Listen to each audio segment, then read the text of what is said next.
What is up, YouTube? It's Dear coming to you with another video, and this is kind of cool because I have 2 videos in one day.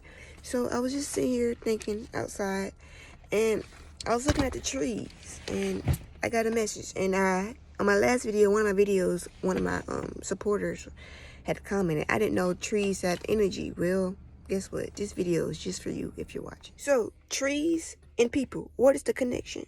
Well, I was sitting here looking at the trees and how pretty they look with the different color leaves. Then I thought about how the leaves are full of love and positive energy. Then the wind started to blow, and it sounded like the trees started talking from the sound of the leaves blowing in the wind. Then I thought about it. Whenever you come from something, you tend to go back to it. Well, in Genesis, it talks about how God created man with dirt. Well, dirt comes from nature, and our ancestors believed to be connected to nature. And we even believe to share the same life force or energy as nature as well.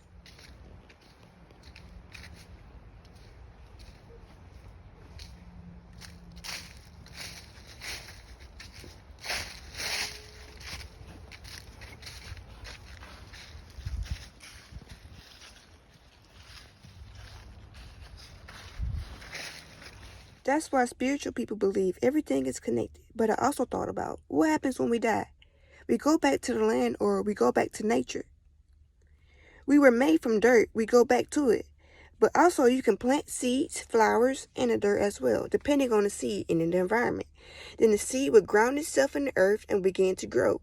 And whatever plant the seed was and then it'll continue to be that plant until it dies, and then it'll go turn into a weed, and then the weed will eventually wither up and turn back into dirt. Just like when we are buried, we break back down into bones and then eventually to dust, or when we're cremated, we turn into ash or dust. Have you ever heard of tree people or tree spirits? A long time ago, people told stories of talking trees that gave knowledge. For example, the tree of knowledge.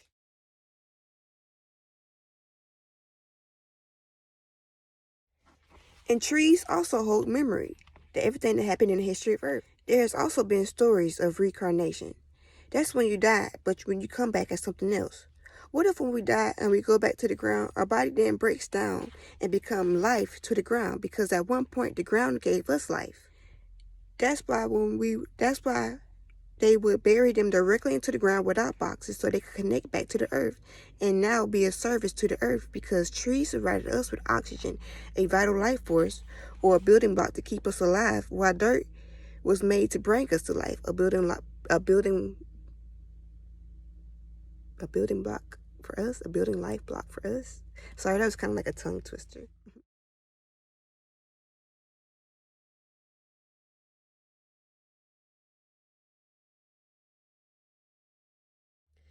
And everything works in harmony, or like the circle of life. In our physical bodies, we remain grounded through our root chakra. The root chakra is the lowest chakra located at the base of our spine. And roots are located at the bottom of the tree and have to be grounded into the ground. To be grounded is to plant yourself deep into the ground. That means you have to know who you are and not let the environment control you. So don't let your emotions control you, and don't let other people control you. Know who you are. Know you are not your emotions, and know you are not what somebody else tells you are. So this means that you don't let your environment control you. So when a storm comes, you won't fall. You'll be deeply grounded. So the ground can represent us. You want to ground yourself deep into yourself so you know who you are. And your environment or the storm can represent whatever's going on in the situation. So say you have, for instance, say you wore a shirt and you think it looks good. You grounded yourself, say it looks good, but say a storm came and somebody said, oh, that shirt looks ugly. And so now you either if you're grounded in yourself, you'll keep the shirt on because you know it looks good. But if your roots are not deeply grounded, or if you don't know who you are really, and if you let somebody else control how you see yourself, then you would start to think, dang, okay, maybe I need to go change my shirt. So you would take that shirt off, causing your tree to fall. And also, every end also brings a new beginning. Then we have the tree of life as well. It says all life came from this tree, which can mean we all share the same. So does this mean we all share the same family, or did they use the same tree to create us from. So that's something to think about too. Like if if God created us all as one, so what if we are all came from the same family tree, therefore they use the same tree to like make us, something like that, just to think about.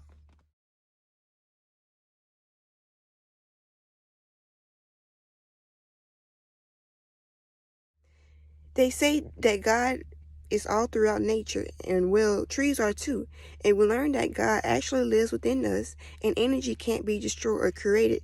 So does this mean when we die, our energy is transmuted to another place based off the energy that we left off in when we died? And if everything has a spiritual meaning behind it, well, if trees' spiritual purpose is not only to give us oxygen, life, but also knowledge through connecting with trees through energy. So that's why they can also call it the tree of life and the tree of knowledge. Did you know you can hug a tree and it can connect to your aura and pull out the negative energy that was in your personal energy field? Also, when you walk barefoot, it allows you to stick your toes in the ground and root yourself like a tree, while the ground pulls out the negative toxins from your body as well, replacing them with positive, just like trees take out carbon dioxide and give us oxygen back.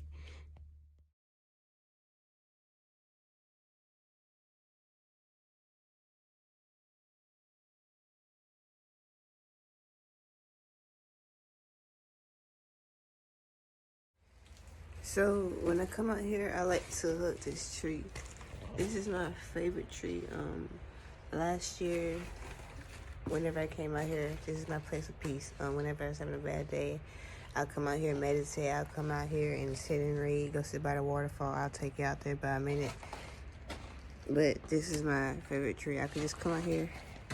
I'll just come out here and hug the tree. I don't want to put my hair in it, but I come out here and I hug the tree. And I would just meditate. I'll say things I'm thankful for. Even if I didn't have the things yet, I'll still say I'm thankful for this. I come out here and pray. I release everything I need to release, my fears, all my worries, my stress. I come out here and try to just start the day off right. Come out here and say positive things, like I'm gonna have a great day today and everything like that. But yeah.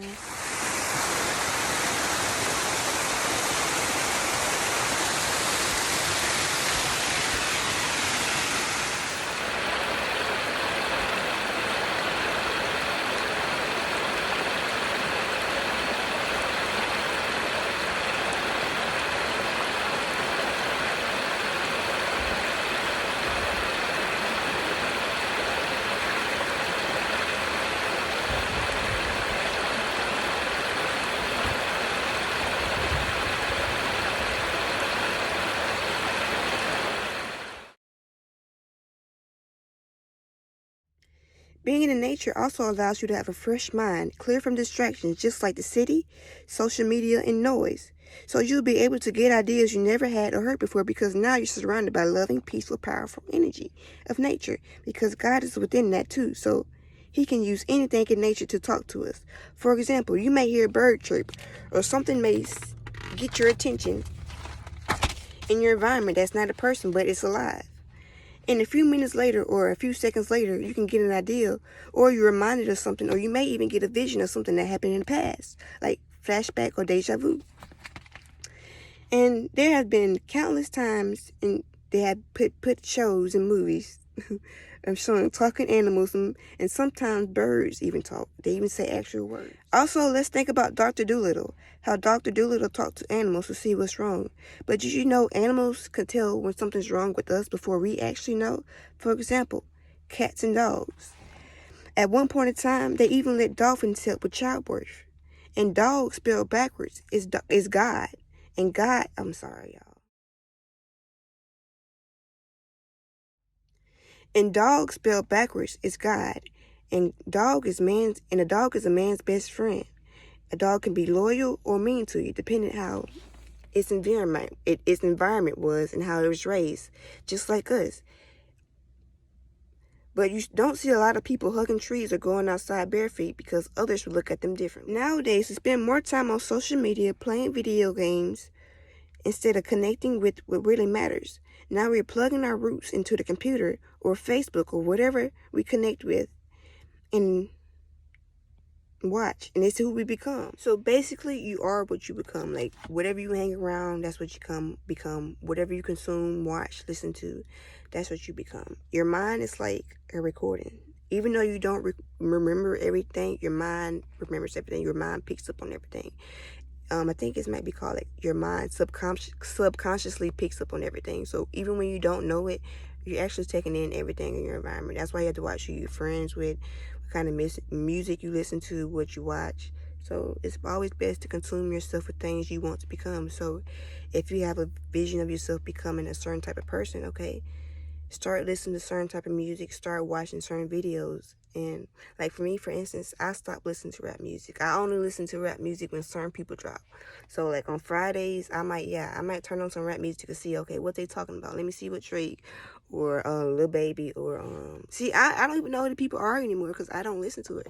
I mostly listen to like inspirational music, or not like, inspirational music, gospel music, inspirational music, or inspirational music, meaning like R&B music that talks about like, that shows people who they are. Like, like Erykah Badu, Andre 3000, Outkast. I like a whole bunch of old stuff. I love to listen to like, oh my goodness, Earth, Wind and Fire. I love to listen to Maze. I'm an old soul, so I listen to more old music than new music now because I realize the stuff that they're putting in the music now is to distract us from what we really are meant to become.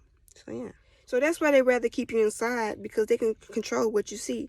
Now you're out here trying to be a supermodel or someone who poses with drugs, money, and guns because they painted a picture that in order to be successful, you either have to look good and get attention from a lot of men on social media, or you have to seem like a dope boy or a bad guy with 26 racks hanging out his back pocket. But we know half these people aren't living like this. They are flexing. But half the time we don't know what they're really going through. After the picture is taken or the video is cut, some people may look happy on social media, but really can be going through hard times or sad. Or even a model can post a picture in a swimsuit, but be wishing she can go to McDonald's or Chick-fil-A to eat. But whoever's in charge of her in her profile got them sipping 2 sips of water, eating 2 pieces of grapes and 2 peanuts a day just to keep her shape. So never let anyone or social media determine how you live. Remain happy and positive, and someone or the right people who support you and love you will come. Sometimes it may take a while because God had to clean out the fake ones. But during that time, He's also building you up. It'll be okay to have lonely nights and lonely days because it'll teach you to hear God, or pay attention to your intuition, because when there's no distractions around, it's easier to hear yourself, God, and nature. It's easier to connect yourself. So never, just like in nature, when you go out in nature, it's easier to hear the birds chirping, the wind blowing. But in the city, like, all you hear maybe is dun, dun, cars rolling. Like, if you live close to the interstate, you can hear the cars going by on the interstate, horns beeping. So in nature, in a quiet place, it gives you time to think more, to hear more what's going on. And so if you spend time with yourself, it gives you more time to sit down and realize what's really going on internally with yourself and in your environment, so you can figure out what's going on. So and it's also good to never judge a book by its cover, because the same person you may laugh or talk down on could have been the person God sent to bless you or help you. But you're looking for someone based off social media or other people's relationships, when sometimes it can be fake, or those things work for those people in that relationship because it's what they like and it's them having the experience, not you. So that doesn't mean we will like it because somebody else liked it. So it's okay to be alone and to be laughed at sometimes, because when God bless you, you won't be alone. He will bless you in front of the whole world. And the same people that are laughing at you now will be the same people that respect and honor you. So my journey so far, or this year, has taught me to be patient. It's not about the journey, but the destination. Never judge anyone, because you never know what God has planned for them. And most of all, never settle for less, because you deserve better. If you want something, get all of it, not some of it, because eventually you will need something else soon. This goes with relationships as well. So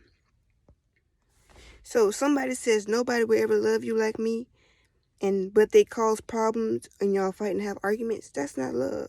And they're right. You will never find nobody like them because you're not looking for nobody like them. Because now you're looking for something better, and you're not even in their category anymore. Because God can sometimes place people in your life that you think may work out as a good relationship, but sometimes that relationship is placed in your life so you can learn and you can grow as a person. And then whatever that person decides to do with this relationship, they can learn, either learn or grow or continue to stay the same.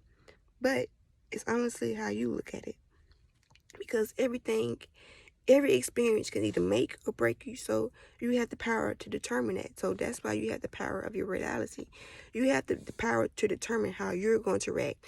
You don't have the power to determine how whoever else is going to act. So that's why you really have to just focus on you and do what's best for you. And then as long as you do that, the rest will follow. So as long as we trust the process, it'll come. But sometimes first we have to let go, move on, and release. We have to release the fear of failure. You only fail if you don't try it. Don't let your fears block your blessings. Sometimes it's best to step out your comfort zone so you can expand it. If you never step out your comfort zone, how can you grow? And also learn to use discernment. Learn to use the difference between fear and your gut feeling. If you're standing on a mountain and you're scared, or you're doing something that can hurt you, please do not face your fear then, because that's not a fear, that's your gut feeling. But if it's an idea or a project that can change your life, there's no right or wrong way, because it's your idea, your dream, your project, your purpose. So you can create your own guide, your own experience, even if someone else did it before you. That still doesn't mean that, okay, if you don't do it that way, it won't work, because your way is a new way. Your way might be the way the world was missing. And your way might be easier for other people to understand. And your way might attract a certain group who needed to hear that. So never be scared of your dreams, and don't worry about what other people say. Keep it between you and God. And if somebody needs to know, let God tell them first. So if you have a big idea and you plan on doing something and you feel like, hey, okay, this can really make a big difference in my life, then yeah, do it. Don't tell nobody until you feel safe and secure. Or then God may tell you, God telling that person is God telling you, hey, I'm ready to expose you to the world. Go ahead and do this. Or do this. But you have to be able and willing to step out your comfort zone.